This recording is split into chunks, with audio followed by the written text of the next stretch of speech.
eres el único, tú eres el suficiente. Señor, gracias por todo, Señor, lo que recibimos de ti diariamente. Sabemos, Padre, que siempre hay una porción de gracia, de misericordia para tus hijos cada día. Tus gracias se renuevan día con día y por eso estamos agradecidos, Señor.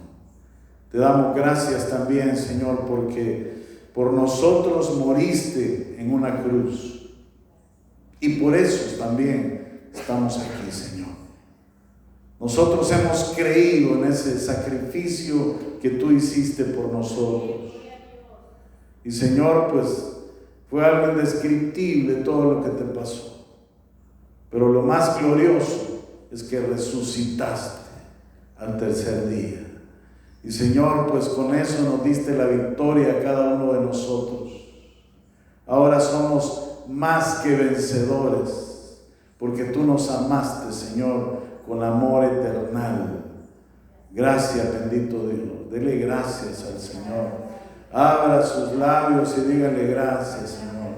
Estoy agradecido por mi vida, por mi familia, por mi trabajo, por mi casa, por mi negocio, etcétera, etcétera. Gracias, Señor. Gracias, Padre. Estamos reunidos para aprovechar, Señor, de que queremos hacerlo todos juntos, orando por estas peticiones, Padre. Por los enfermos, por Carla Carrasco, por Enriqueta Tapia, por Mauricio Martínez, por la familia Rivas, por Nubia Carson, por Eduardo y Karina Trigueros, por Rosa García, por Esther Huy, por Mayra Rauda. Señor, oramos para que tú pongas tu mano de sanidad sobre cada uno de ellos, Señor. Sabemos, Padre Celestial, que muchos están pasando por problemas muy serios en su salud, pero en el nombre de Jesús oramos para que tú quites toda molestia, todo dolor, Señor, y rompas esas cadenas de enfermedad en el nombre de Cristo Jesús. Y que cada uno, Señor, se pueda levantar y decir: soy sano en el nombre de Cristo Jesús. Seguimos orando por este país, Señor, por las elecciones que ya muy pronto se van a dar. Y que, Padre Celestial, tú pongas a esa persona idónea en el poder. Oramos por Israel, Señor, que es el reloj tuyo. Y, Señor, que haya paz, para que cuando digan paz y seguridad, tu iglesia sea levantada, Padre.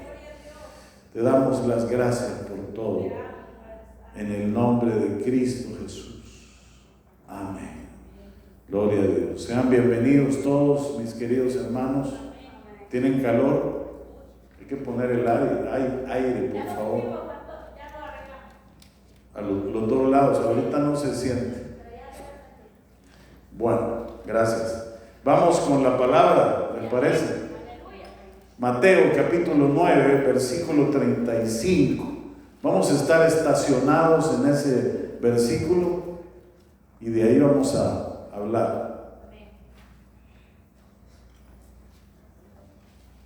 Mateo 9, 35.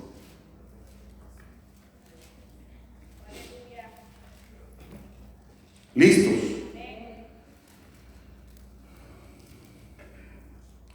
Dice así la palabra en Mateo capítulo 9, versículo 35.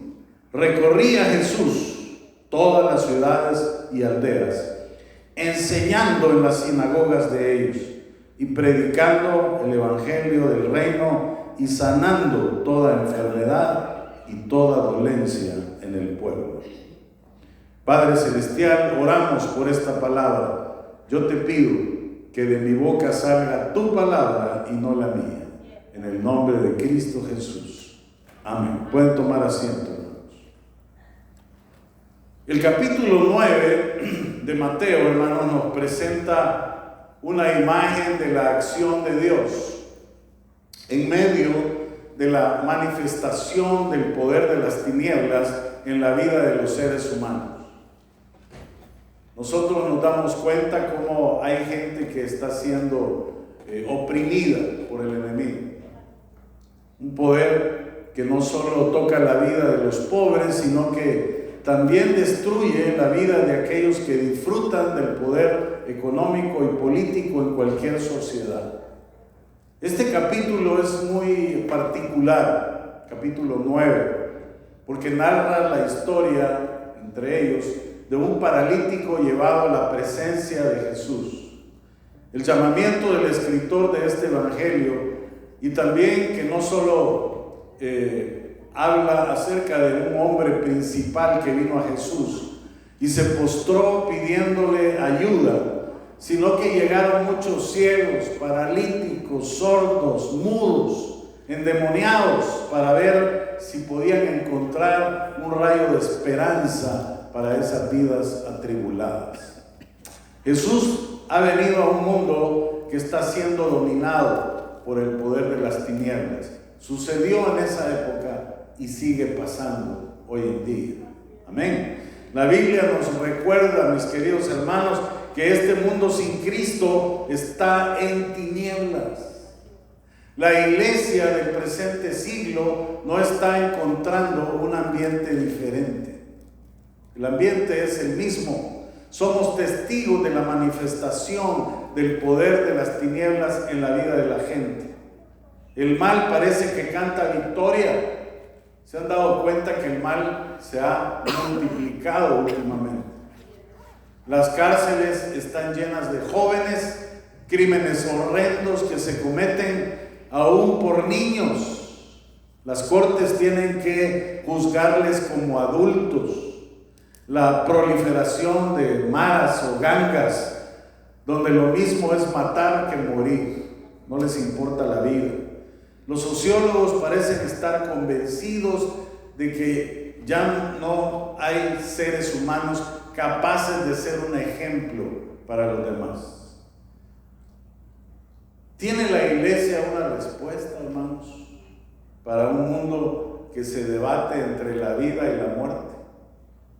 La iglesia como que está un poco retraída en ese punto, ¿verdad? Como que vemos las cosas, pero no estamos interviniendo. Mateo nos está describiendo, hermanos, un mundo al que vino Jesús que no es muy diferente al que estamos viendo hoy. Y la respuesta para un mundo como el que nos ha tocado vivir es una vida integral. Es una vida que esté llena de sensibilidad ante la desgracia humana que produce el pecado. ¿Quién es nuestro mejor modelo? Indiscutiblemente que es Jesucristo. Entonces tenemos que aprender de Él, por lo menos haciendo 4 cosas que Él nos muestra en este pasaje bíblico que leímos. Número 1, Él se encarnó en la sociedad. O sea, Dios, estando sentado en su trono, dijo, bueno, me voy a convertir en un hombre.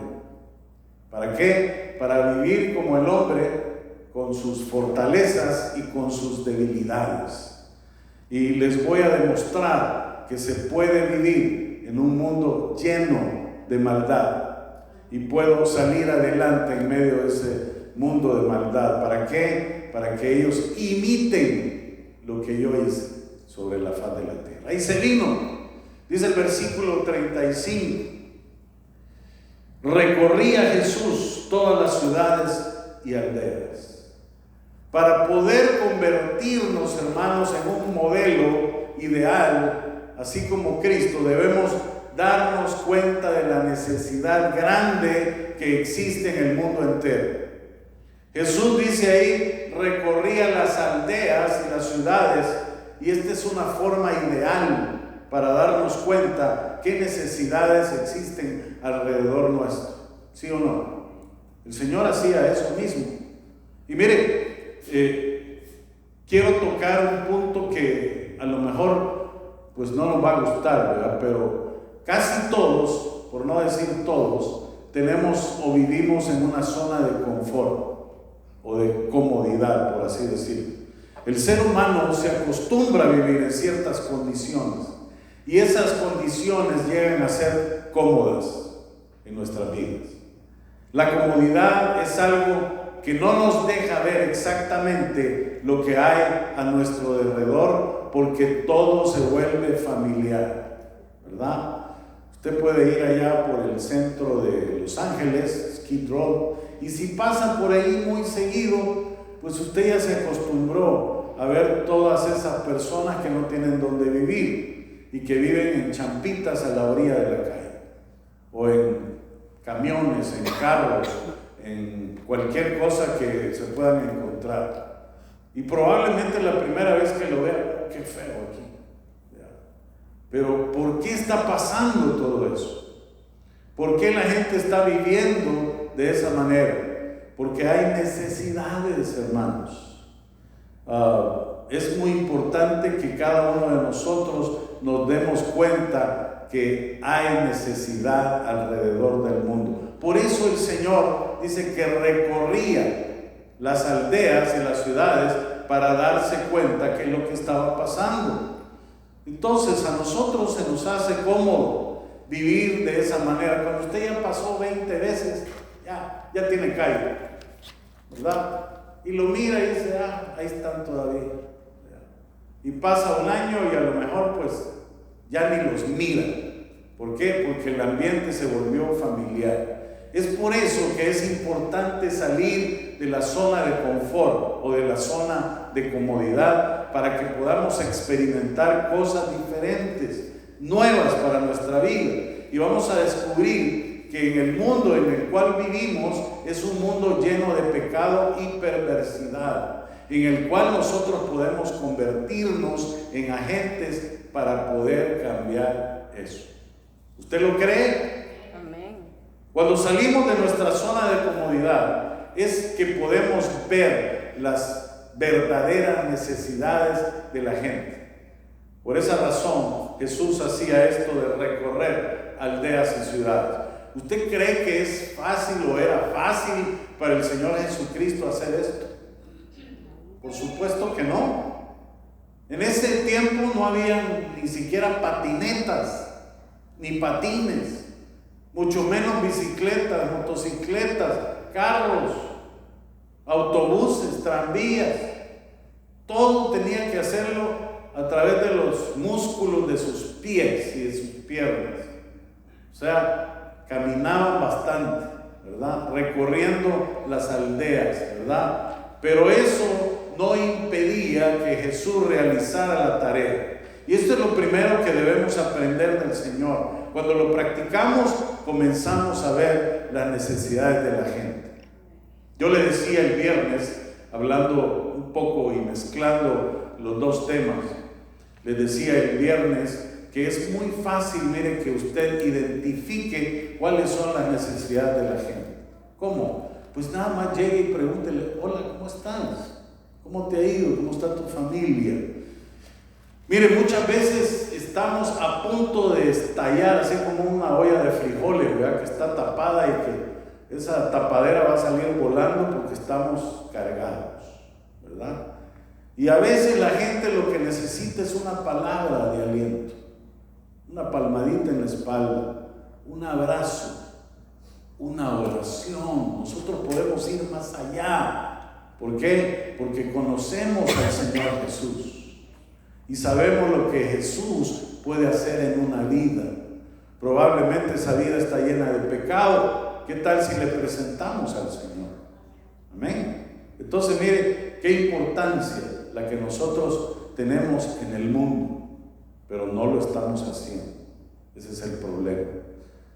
Ahora, ¿qué otra cosa hacía el Señor Jesús? Sigamos leyendo, mire, el versículo 35 dice, enseñando en las sinagogas de ellos. Jesús se metía a las sinagogas, que son las iglesias judías, por así decirlo, y dice que ahí enseñaba la palabra de Dios, a pesar, hermanos, de que el enemigo se encontraba ahí. ¿Y cuál era el enemigo de Jesús? ¿Cuál es el enemigo de Jesús? El enemigo principal del Señor Jesucristo es la religión y la religiosidad. La religión, cuando estamos enfrentados a una religión diferente y religiosidad que se da en medio de nuestra iglesia. Entonces cualquiera hubiera pensado que Dios mismo encajaría en ese mundo, ¿verdad? En medio de los judíos que predicaban en las sinagogas. Sin embargo, Dios vino a darnos una lección excelente. No se trata de seguir una religión, hermanos. Se trata de establecer una relación personal con Dios. Amén. Amén. Espero que todos aquí tengamos una relación personal con Dios. Amén. No tenemos muchas alternativas sino las de combatir al enemigo en su propio terreno. Y Jesús nos dio este ejemplo, ¿verdad? Enseñándole, dice, en las sinagogas de ellos. Otro método que utilizaba el Señor Jesús es que comía con ellos. Dice que comía con pecadores y publicanos. Cuando dice esto la Escritura, me da mucha curiosidad porque pone a los pecadores a la par de los publicanos como que si fueran otra clase de pecadores más fuertes, ¿verdad? Más difíciles.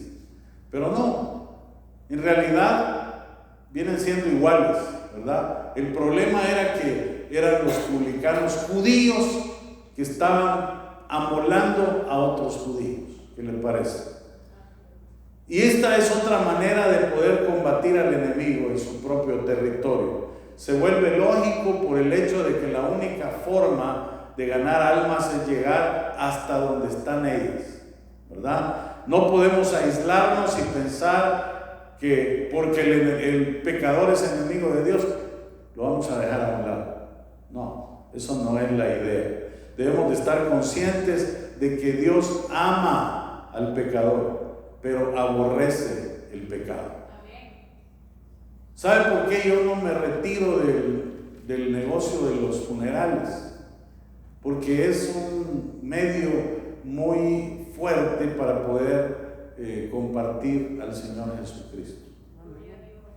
Hay mucha necesidad y ahí llega mucha gente con mucha necesidad, con dolor, con tristeza en el corazón. Algunos llegan prácticamente diciendo: mi esposo está en el hospital y muy pronto se va a morir, queremos prepararnos, ¿verdad? Y ellos necesitan más del Señor Jesús que el que está hospitalizado en ese momento, ¿verdad? Entonces, esa es la razón. ¿Por qué? Porque allí es donde el Señor quiere que yo esté predicando la palabra, ¿me entienden? Ahora, ¿qué más hacía el Señor? La tercera cosa, dice ahí, predicando el Evangelio del Reino. Parecería como que es lo mismo, enseñando y predicando, pero no. Mire, a medida que han pasado los años, los cristianos hemos desarrollado diversas maneras de compartir el Evangelio de Jesucristo.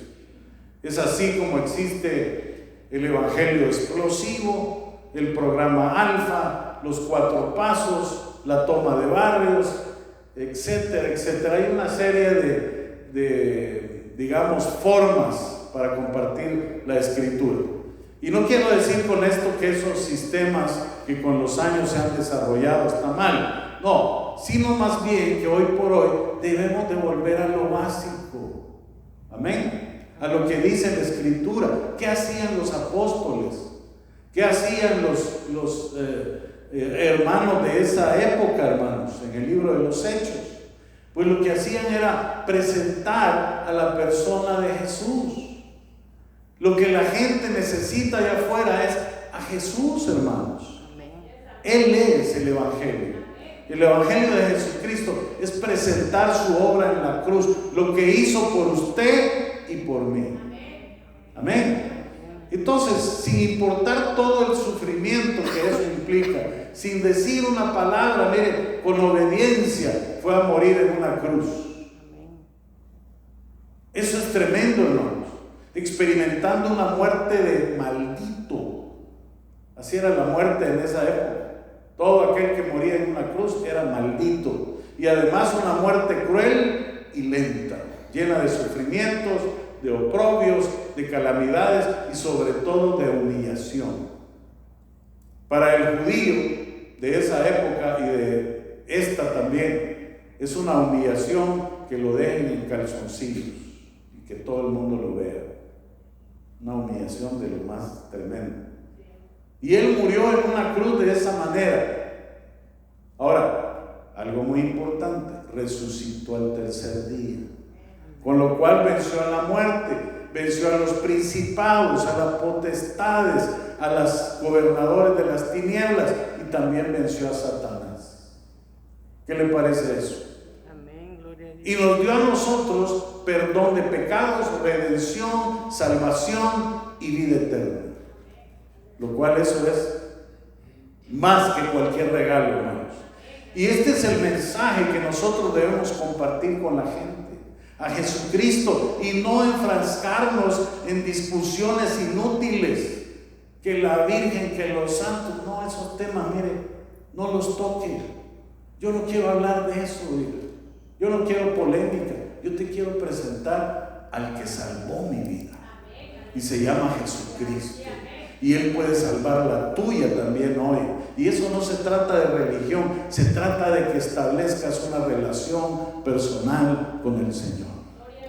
Esa es la manera. Las discusiones no nos llevan a nada, solamente a divisiones y a enojos. Y el Señor no vino a dividir, hermanos, vino a reconciliar al mundo con Dios. Y la cuarta cosa que hacía, dice el versículo, y sanando toda enfermedad y toda dolencia en el pueblo. El pueblo, la nación, el mundo entero está sufriendo allá afuera. Hoy más que nunca necesitan de la iglesia, necesitan de nosotros para poder que llegue este mensaje y para poder orar por la sanidad de la nación. Muchas de las enfermedades son producto del pecado, hermanos. Y también muchas otras producto de las malas decisiones que tomamos. Uno de los puntos del protocolo del Señor Jesús cuando estaba sobre la faz de la tierra fue precisamente Lucas capítulo 4, versículo 16 al 21. Quiero que lo leamos porque tiene mucho que ver con esto. Lucas 4, versículo 16. Vino a Nazaret, donde se había criado, y en el día de reposo entró en la sinagoga, conforme a su costumbre, mire, y se levantó a leer, y se le dio el libro del profeta Isaías. Y habiendo abierto el libro, halló el lugar donde estaba escrito: el Espíritu del Señor está sobre mí, por cuanto me ha ungido para dar buenas nuevas a los pobres, me ha enviado a sanar a los quebrantados de corazón, a pregonar libertad a los cautivos y vista a los ciegos, a poner en libertad a los oprimidos, a predicar el año agradable del Señor. Y dice, y enrollando el libro, lo dio al ministro y se sentó. Y los ojos de todos en la sinagoga estaban fijos en él. Y comenzó a decirles, hoy se ha cumplido esta escritura delante de vosotros. Miren qué tremendo es. Esto es un aspecto sobresaliente del ministerio del Señor Jesús, que lo hace el mejor ejemplo para nosotros. En obediencia, en cumplimiento de profecía. Esto mismo que estamos leyendo se escribió 700 años antes de que el Señor Jesucristo lo leyera. Isaías capítulo 61.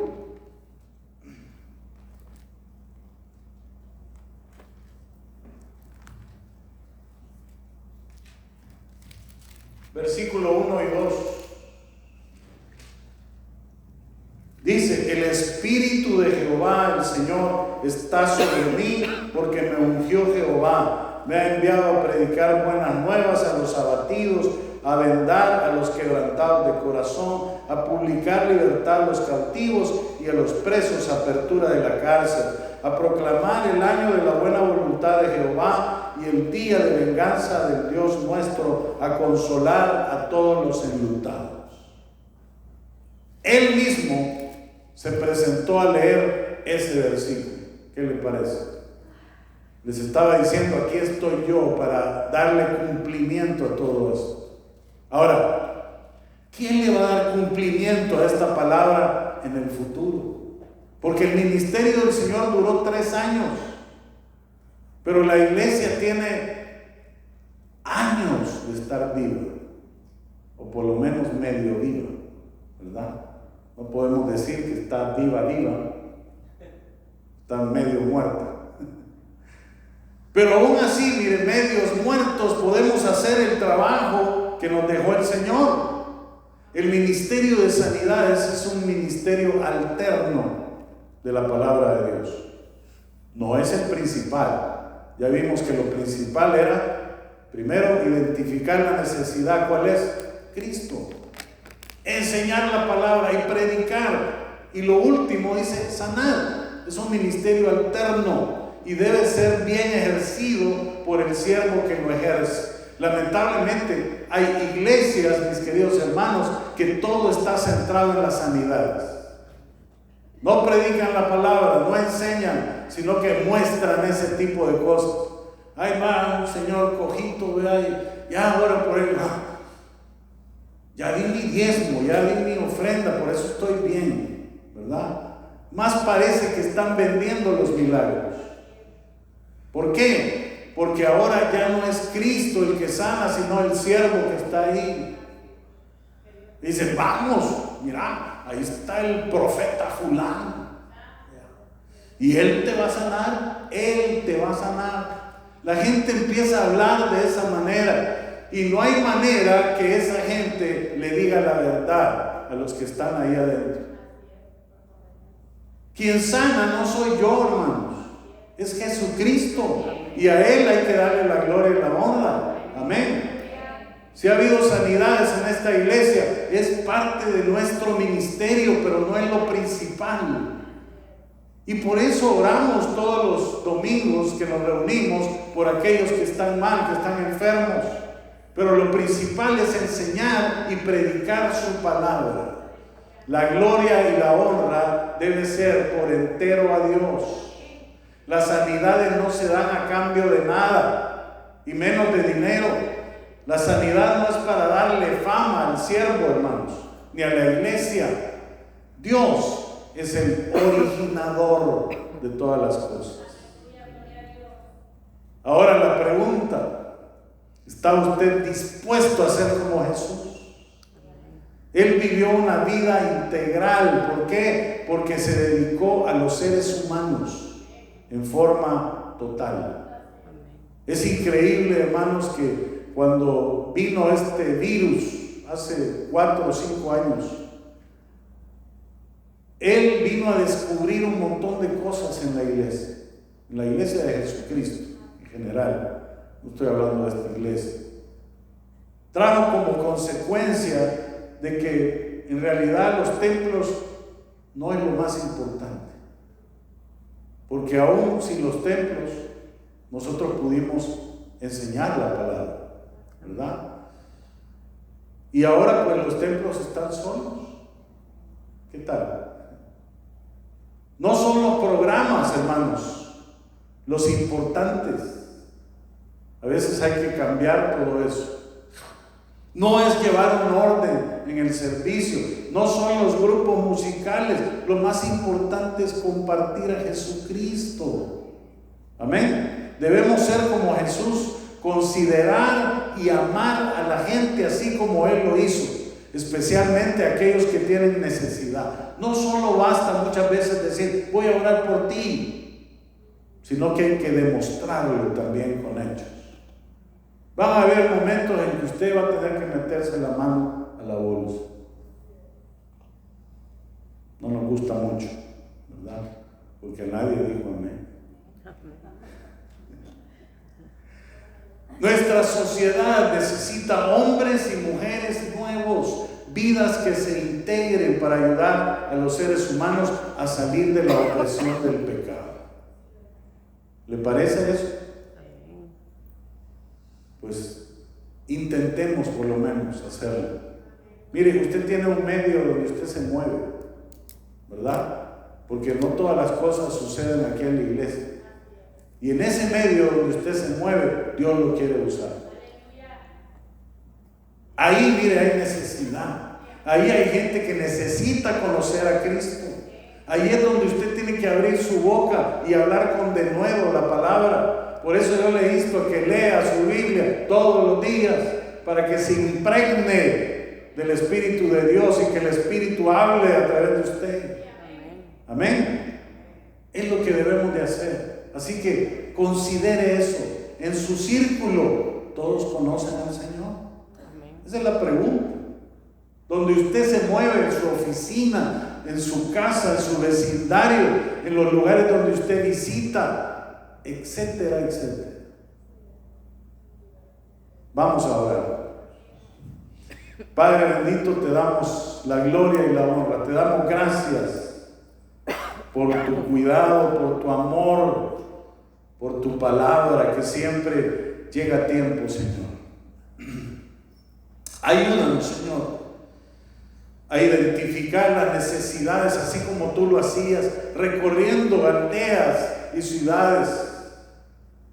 Ahora ya no recorremos eso, pero lo hacemos en carro, o en bicicleta, o en moto, o en camiones, y nos llevas a diferentes lugares donde hay necesidad, porque el mundo está envuelto en pecado.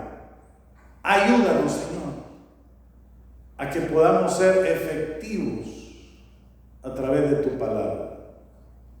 Ayúdanos a abrir nuestra boca con denuedo, Señor, y que esa palabra penetre en cada corazón.